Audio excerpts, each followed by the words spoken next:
For me, the characteristics of a great public speaker has got to be, the main one has got to be charisma. I think a great public speaker makes people want to believe that what he or she is saying is true, and they want to believe it.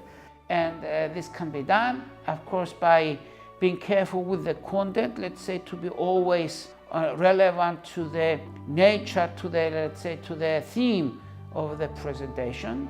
And this requires body language, expression, and variations in the tone of voice.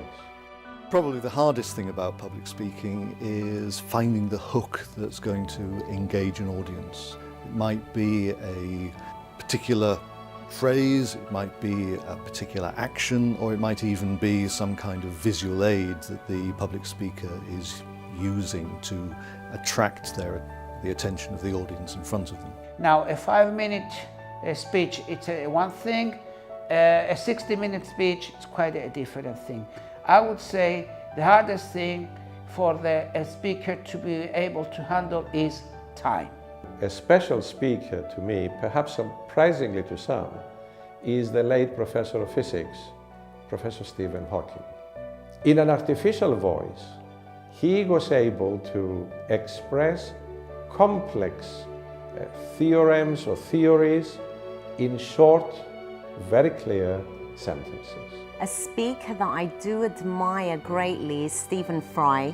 What I admire most about him is the way he presents social ills, political ills through humour, and that's a great skill to have when you want your audience to listen to you.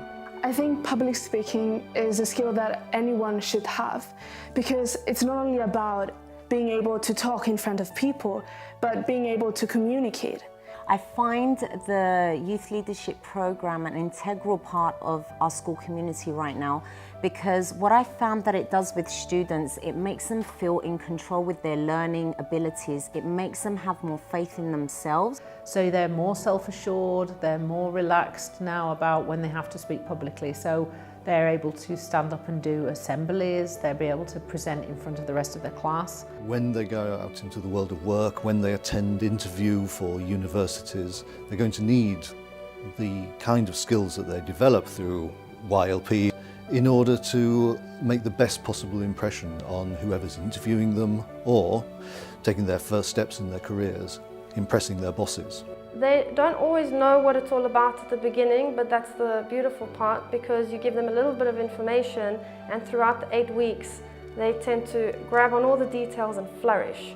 Because for you to be able to construct a speech, you need to be able to find certain information that is concise and specific to the topic that you want to talk about. And being able to do that requires you to think critically and decide what you want to tell. Through the professionalism of the people involved, that's a guarantor, let's say, of the success of this program. And a very good method of building self-confidence and self-esteem in a world where young people have that knocked rather a lot. And so I think it just builds on skills that students will carry for the rest of their lives.